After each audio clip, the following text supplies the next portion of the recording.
The junk food industry is coming for the kids. First, junk food companies are accused of building two-way relationships and generally creeping on children via social media. Next, the Feastables problem. MrBeast says his chocolate bar is infinitely healthier than Hershey's, yet his aggressive, child-targeted tactics might actually be worse. Finally, McDonald's, the company that practically invented marketing to children, swears they're not marketing to children. Welcome back to my news series where I cover stories that will make you want to change your behavior. Let's get into it. First up, unhealthy food companies are using social media promotions to co-opt children into working for them for free while also collecting data about their junk food preferences. So childhood obesity is spiraling out of control right now. 1 in 4 preschool-aged children, so those between 2 to 5 years old, are now classified as obese in the USA. This was completely unimaginable just a few decades ago. And experts pretty well all agree on who's to blame for this worrying trend. 1, it's the food, and 2, it's the food environment we all live in now. An environment where junk food is not only on every corner, but it's practically harassing children in the streets, asking them to eat it, thanks to extremely aggressive food advertising. Associate Professor Teresa Davis, whose work has informed World Health Organization food guidelines, said brands were using social media to build a two-way relationship with children, which she described as far more worrisome than traditional forms of advertising. Modern children are up against an entirely new breed of junk food advertiser. Now, little kids have pretty well always been aggressively targeted by junk food brands because children are basically the lifeblood of the junk food industry. For evidence, consider the fact that McDonald's, the biggest fast food company in the entire world, had a clown for a mascot, fitted every single one of their stores with play places, and was and still is the largest toy distributor in the entire world. So yeah, kids are extremely important to food advertisers due to what is sometimes called the cradle to grave marketing strategy, wherein a company tries to aggressively cozy up to kids in hopes of creating a lifelong customer. However, in the past, aggressive marketing really just meant stuffing the commercial break on the Nickelodeon channel with Gushers, Kool-Aid, and fruit roll-up ads. But today, with social media, brands have a lot more power and things are a lot more interactive. It's no longer one-way communication with brands speaking to the children,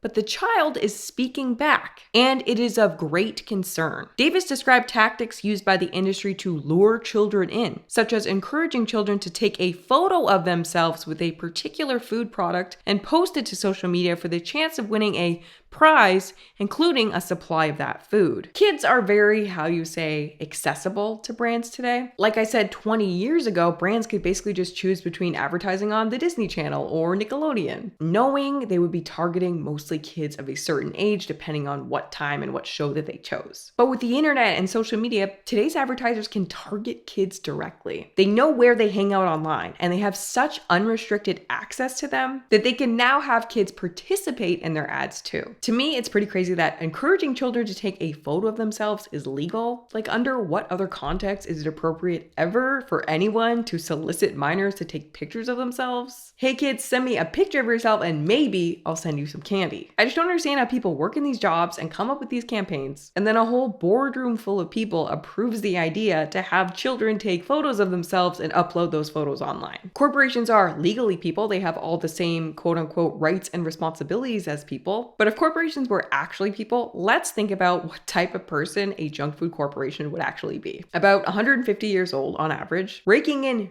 billions per year, every year, and repeatedly engages with children, despite not only being asked not to, but agreeing not to many, many times. And according to AI, this is what they would look like.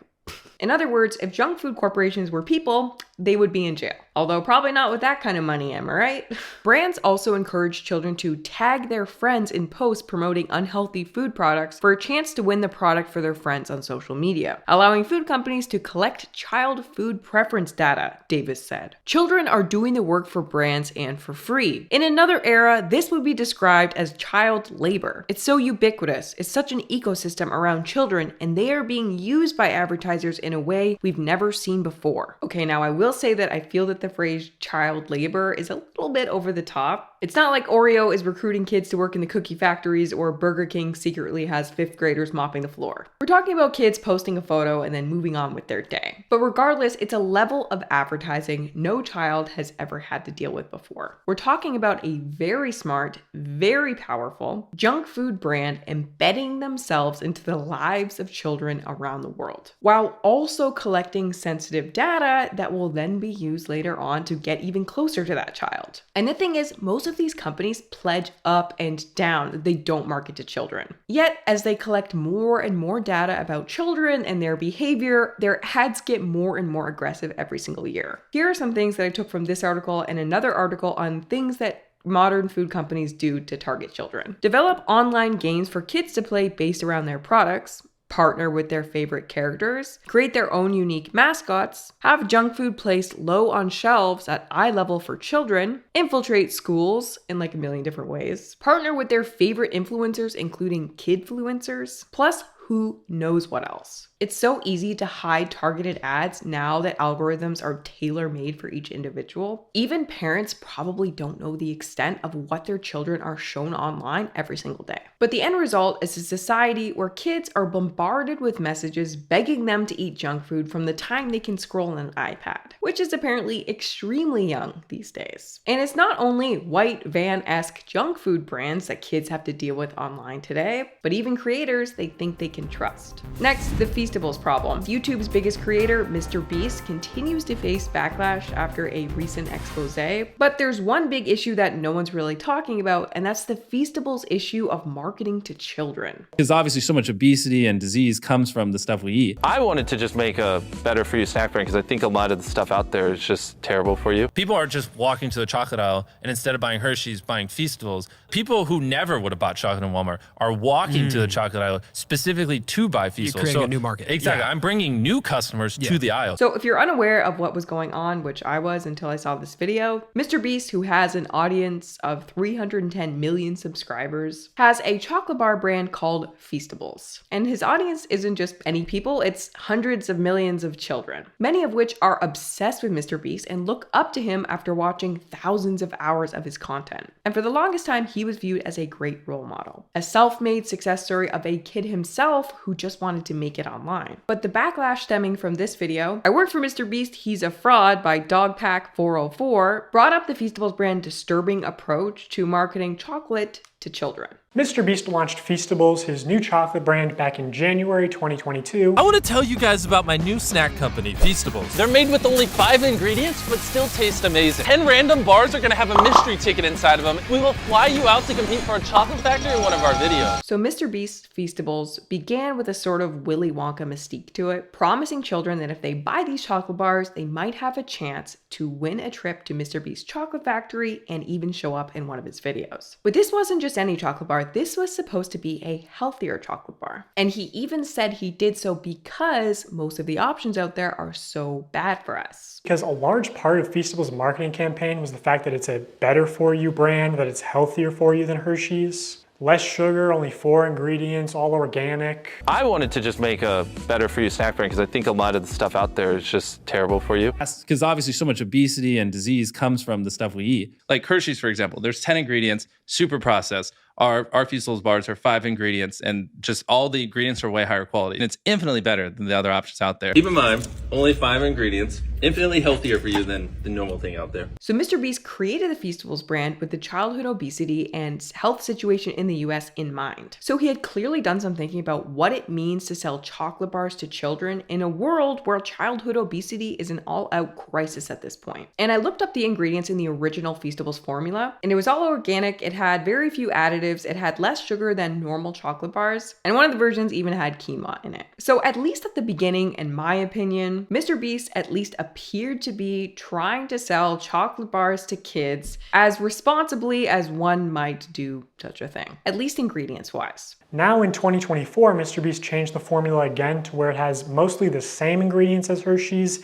and even more sugar and more calories per bar. And this initial ad for Feastables where he calls it healthy is still getting millions of views a month. So I think the general consensus was that the original Feastables formula just didn't taste that great. And let's be real, in most cases, healthier versions of unhealthy products just don't taste that great. And let's be real, quinoa isn't exactly a selling point to a 10-year-old. So MrBeast upgraded the formula to something more competitive, which resulted in a Feastables bar that now had similar ingredients and even more sugar than a Hershey's bar. Now, obviously, it would be better if MrBeast started a brand that sold sliced apples or didn't start a brand selling food to children at all. But let's be realistic, he tried to sell a healthy chocolate bar. It didn't work, so he changed the formula. Is that big of a deal? I don't think so. Realistically, kids today eat candy, and no parent is buying their child a chocolate bar and assuming they're buying them a health food. But here's what I think the real problem with this is. What actually makes modern junk food so bad is that it goes well beyond being unhealthy. Two of the biggest issues are: 1, intentionally aggressive marketing, paired with 2, an intentionally addictive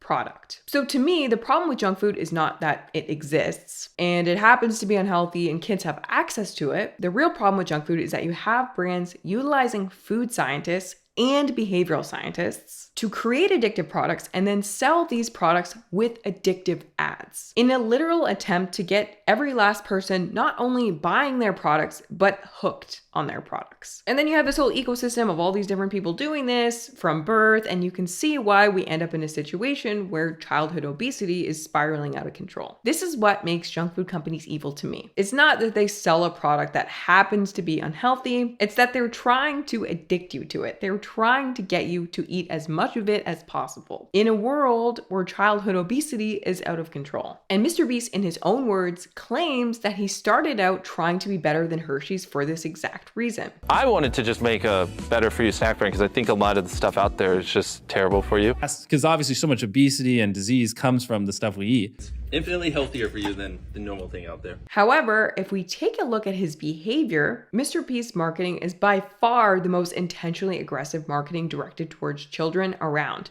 maybe even of all time. He seems to be knowingly and shamelessly utilizing not only behavioral science, but addiction psychology on children that trust him in order to get them to buy junk food. For 30 days straight, we are going to be giving away $10,000 to a lucky customer who scans the QR code on the back of any new Feastable bar. So go give the new bars a try. You might win 10 grand, and I can't wait to see what all of you think. It's just disappointing to see somebody pretend to care about the health epidemic in the US only when it's profitable for them. I know this point isn't going to resonate with a lot of people because of how normalized high calorie and high sugar diets are in America. But like bribing children to get into the habit of consuming excessive amounts of sugar, like $10,000 a day as a giveaway is very deliberate because it's trying to create repeat customers that just buy out of habits. Like doing this, especially when you clearly understand how much of a health risk it is to these kids, it's honestly just fucking evil to me. I think what he's saying is exactly right behaviorally. By offering kids the chance to win $10,000 each day, it means that some kids will buy a Feastables bar every single day during the promotion hoping to win, which to me makes it seem obvious that the intention is to create purchase habits. The more times you repeat a behavior, the more likely you are to repeat a behavior. That's behavioral science 101. Whoever created this campaign is willing to use addictive psychology to make as many sales as possible. MrBeast has never been shy about discussing the psychology that's gone into making him as successful as he is on YouTube. And he quite clearly is now applying that to the Feastables chocolate bars. I just launched Feastables in Australia. How do I win a Lamborghini? Just scan the QR code on the back of the bar after you buy it, submit your receipt, and 1 bar purchased is 1 entry. So I am absolutely pigging out on Feastables, and I'm trying to do this. MrBeast is teaching us gambling? Minus points because there's no cool music. Anyway, let's gamble. Here you have a play-to-win casino-style roulette game embedded into a lottery, all dependent on you buying a chocolate bar. So we're talking about layers upon layers of tactics based on addiction psychology, based on gambling psychology. Like, this is extremely aggressive marketing directed towards children. My manager literally said at one point that they wanted to associate buying a Feastables with your dream coming true. So they're pitching ideas like, you know, buy a Feastables, win 10K, buy a Feastables out of a vending machine and the vending machine just starts spitting out money. Buy a Feastables and it has a ticket to Disney World, whatever. I would say McDonald's is the biggest offender when it comes to advertising towards kids. And even McDonald's knows better than to go this hard. I said to somebody at the company, I feel like Feastables is 70% a chocolate company and 30% a lottery targeting children. And this higher up person at MrBeast said it was probably closer to the other way around and was laughing about it. Like 70% a lottery, 30% a chocolate company. And if MrBeast is willing to advertise his product this aggressively, then why should we assume he doesn't meet the other half of that criteria? 2, creating an intentionally addictive product. Clearly, MrBeast is not overly concerned about the moral implications, so why would he stop at aggressive marketing? The product now has more sugar and similar ingredients to a Hershey's bar. So why should we assume that he's any better than the food industry when it comes to creating an intentionally addictive product to go along with the intentionally addictive marketing? People are just walking to the chocolate aisle and instead of buying Hershey's, buying Feastables. Like, people who never would have bought chocolate in Walmart are walking to the chocolate aisle specifically to buy Feastables. You're creating a new market. Exactly. Yeah. I'm bringing new customers to the aisle. The last thing this world needed was children who weren't previously customers of junk food becoming customers of junk food. Yeah, MrBeast claims he's bringing new customers to the aisle, and we can pretty much assume that by new customers, he means kids and their families who weren't buying junk food before. Great.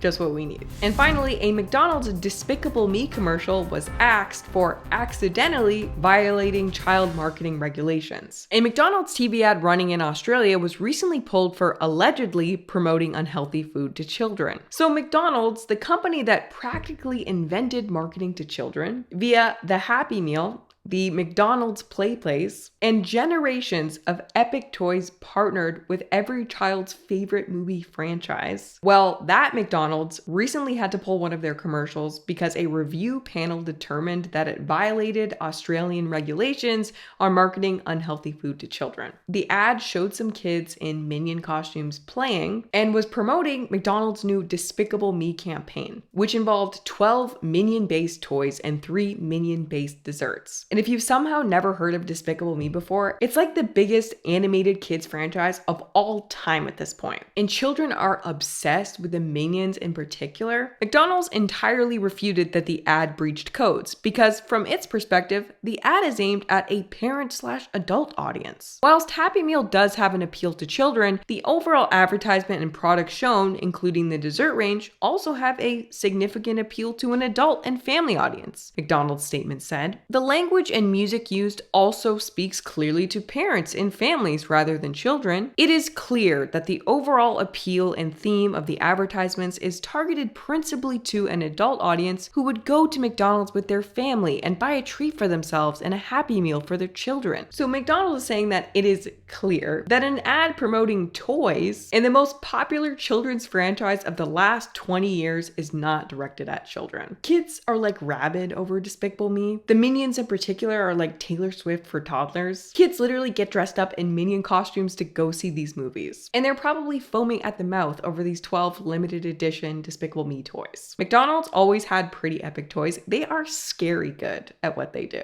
My parents did not take me much to McDonald's, and I can remember being mad because I always felt like I was missing out on the toys related to whatever Disney movie I was obsessed with at the time. It is kind of hilarious that a review panel needed to determine that this Despicable Me ad was targeted at children to begin with, because this ad was actually pulled due to a technicality. I think the problem was McDonald's had displayed the desserts. The ad standards panel found that the food displayed in the ad, the Happy Meals and the Minion dessert range, were significantly appealing to children, especially those which are themed around an animated movie are generally a product of significant appeal to children, the panel stated. Yes, of course, the Despicable Me ad campaign with the toys and the Happy Meal, yes, that's targeting children. The fact that we need a panel is so crazy. Under the AANA Food and Beverages Code, ads for occasional food or beverage products must not target children. Now, in Australia, occasional foods are foods that you should only eat occasionally, which McDonald's is definitely considered to be part of that category. So you might be thinking, okay, well then how does McDonald's get around this normally? Do they just not advertise to children usually in Australia? And no, McDonald's actually utilizes a loophole that they use here as well. And that loophole is McDonald's doesn't normally advertise food to kids. Instead, oftentimes they'll simply choose to just advertise the toys. No food at all, just the toys. That's how they get around the requirements. Isn't that so messed up? The whole thing is just a big joke. It's just a big show so McDonald's can say, oh, we don't advertise unhealthy food to kids. We offer them toys. Is it so bad for a child to have a moment of fun with their family and their toys at McDonald's? I watched one McDonald's ad that was quite literally just a bunch of 4-year-olds playing amongst themselves with their toys. Nothing else, just some kids playing and talking amongst themselves. It was frankly disturbing. You're trying to talk to kids in their little language and manipulate them to come into your stores and end up eating your junk food. And you know what else is really illuminating? Remember how earlier I talked about Ronald McDonald being a clown? McDonald's mascot for like 50 years was a clown. Well, he's a little outdated these days, but back when Ronald was invented, clowns were by far the most popular kids trope on TV. There's this book called Behind the Arches by John F. Love, and he talks about the advertisers at McDonald's struggling to choose between a clown and a cowboy because those were the most popular tropes. And McDonald's always wants to be the best, which leads us to today. You might have noticed that Ronald isn't a big part of the McDonald's brand anymore. Instead, he's taken a back seat to a character named Happy. Happy the Happy Meal, and wouldn't you know, Happy looks and behaves an awful lot like the Minions. Potentially the most popular kids franchise of all time at this point. So it's somewhat hilarious that McDonald's so shamelessly disputes that they're aggressively marketing towards children, even to this day when their marketing to children department is clearly a well-oiled machine. But at the end of the day, if we're bothered by any of this stuff, it's really up to us to change our behavior. These companies are not changing until we do, which is why this series exists. I think it's 10 times easier to change your habits when you're actually aware of what you're up against. With this series, I'd like to talk about other behavior beyond eating behavior. So if you see an interesting article that's related to either eating behavior or habits in general, including exercise, mental health, phone addiction, sleep behavior, etc., please send me a suggestion in my suggestion box. Thank you guys so much for watching, and I will see you in the next one.